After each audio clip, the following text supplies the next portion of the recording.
So, good evening everyone. So, first of all, shoutout kay Rads, Boss Rads Pula. So, shoutout sa iyo.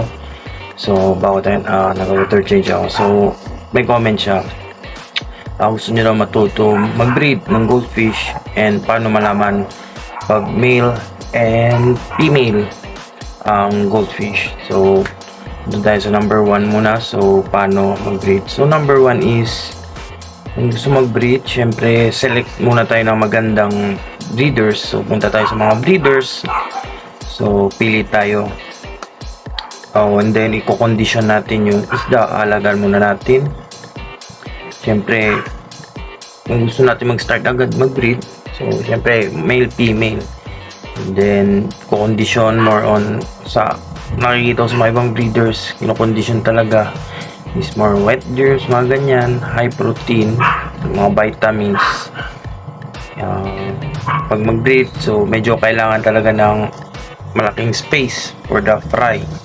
So 3 days lang kung mangitlog ngayon. Meron kasing style is hand spawning, so yung parang minamassage yung pag nag-drop, may lay egg na yung female, and then ihimas rin yung lalaki yung tiyan para maglabas yung sperm para ma-fertilize, and then ihiwala yung parents sa isang lugar lang, yung egg lang may iwan, and then lalagyan ng mentalin luga, water change, tapos lagyan ng aerator. So ang ganyan ginagawa namin. So after 3 days doon makita mo yung itlog ng goldfish is like may black sa loob, parang ano siya, parang palaka na may itim sa loob. So yun, mga itlog yun after 3 days yan.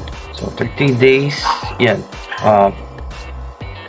hindi mo na papakainin kasi kinakain naman ng mga fry, yung mga baby goldfish, yung saan sila galing, yung naiiwang egg, saan sila nag-hatch, kakainin nila. And then punta tayo sa number 2, paano malaman pag male or female. So sa male is makita mo sa parang fins niya dito, kalimutan ko, may red, white dot.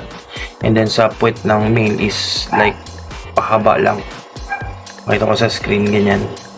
Sa female naman is wala siyang dito, so medyo drop belly talaga yung babae. And then yung puwet niya is medyo bilog, round talaga. Yan yung ano.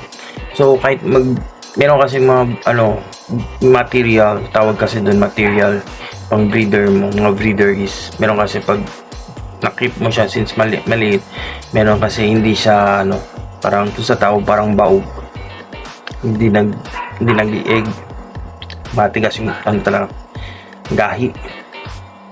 So yun pagkakano ko. So Boss Rads Pula, sir, thank you sa pag-comment. So sana nakatulong ako. So happy fish keeping sa'yo, kung sana successful kung mag-breed ka ng goldfish.